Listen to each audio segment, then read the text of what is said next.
There wasn't much wrong with Vauxhall's 7th generation K-Series Astra that a few good engines wouldn't have sorted out. These have been added as part of the updates made here, delivering efficiency gains that might cause careful family hatchback buyers to see this car in a whole new light. The hatch and sports tourer variants on offer both get extra technology too. Think you know the Astra? Maybe it's time to take another look.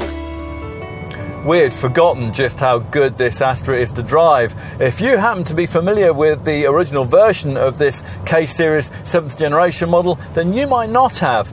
Relatively lightweight and a clever Watts linkage suspension system made the handling of this car beautifully balanced, and that's something that's been further enhanced by the dynamic improvements made to this revised model.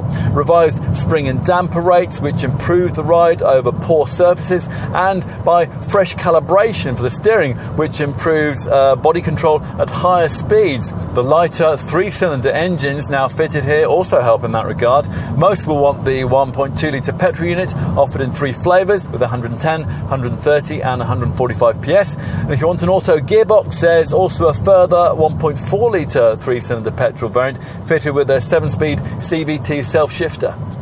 Here we've opted to try the alternative diesel, another new 3-cylinder power plant, this one 1.5 litres in size and offering a choice of either 105 PS or, as in this case, 122 PS outputs. Choose the gutsier engine and you'll be offered the option of Vauxhall's first 9-speed auto gearbox, a torque converter unit which shifts smoothly but isn't especially eager to kick down. Stick with the lower powered diesel and you'll get yourself an Astra whose combined cycle fuel economy is WLTP rated at up to 65.7 mpg with NEDC rated CO2 emissions of 90 grams per kilometre. Plus, that 105 PS diesel variant features RDE2 compliance with the latest emissions regulations, which means that users will avoid the usual 4% benefit-in-kind diesel engine tax surcharge. Those class-leading figures have led Vauxhall to calculate that over a 4-year, 80,000-mile ownership period, a base diesel Astra would save you around £1,800 in running costs compared to an equivalent diesel Ford Focus. Mid-term facelifts are usually all style over substance. Here it's the other way around, which is good, but ideally the Astra needed both if it was to reassert its position towards the head of the family hatchback segment. As before, there's a choice of 2 body styles, this 5-door hatch or an alternative sports tourer estate.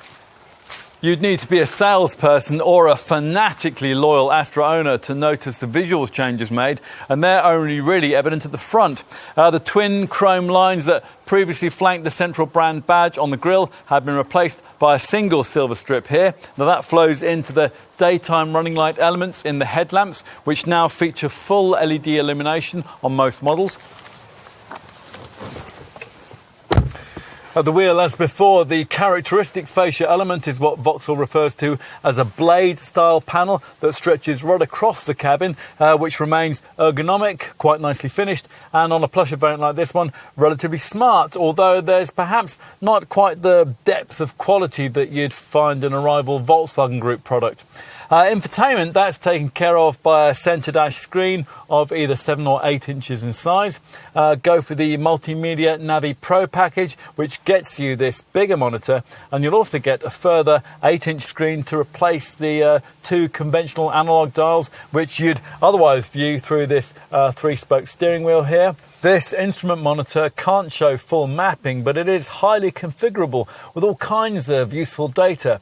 Finding a comfortable driving position is pretty straightforward, and on the base models, we'd certainly recommend that you pay the small amount extra that Vauxhall asks for the superbly supportive 16-way adjustable driver's ergonomic active seat. That's certified by the German AGR organisation, who campaign for seat design better suited to healthier backs. What else? Well, your over-the-shoulder visibility, that's a bit compromised, but there is plenty of cabin storage space. Right, let's take a seat in the back. Once inside, it's actually a lot more spacious than the exterior dimensions and the outward styling lead you to expect. There is almost as much space for your knees as you'd find in a Skoda Octavia, and that is the family hatch class leader in this regard. Scalloped front seat backs help here, as does the way that you can slide your feet properly right under the seat in front. Finally, let's take a look at luggage space, and that's another area you'd think might have been compromised by this 7th generation model's slight reduction in size. Actually, when you raise the tailgate in this hatch version, there's a very usable 370 litre space. That's measured up to the parcel shelf. Now true, that isn't an especially noteworthy figure by current class standards, but it isn't a bad showing for a car that's less than 4.4 metres in length. Now earlier we did mention the Sports Tourer version's longer wheelbase. Well, as you'd expect, that does facilitate a much greater level of capacity, 540 litres. So to the bottom line, which is quite simply that it's time for the market to re-evaluate the Vauxhall Astra. You might have ignored the previous version of this 7th generation model because a Focus felt better to drive, a Golf felt better built, or any one of a whole series of potential rivals offered better value. But forget that now. To a great extent, it's reasoning that no longer applies. Best of all, this Astra remains, for the time being anyway, mainly British, with hatch and estate models built at Ellesmere Port near Liverpool to a quality at least as high as anything that the Japanese brands can manage. That reason alone might well be enough to give this car a place on your family hatchback shortlist. Fortunately for Vauxhall, there are also many others.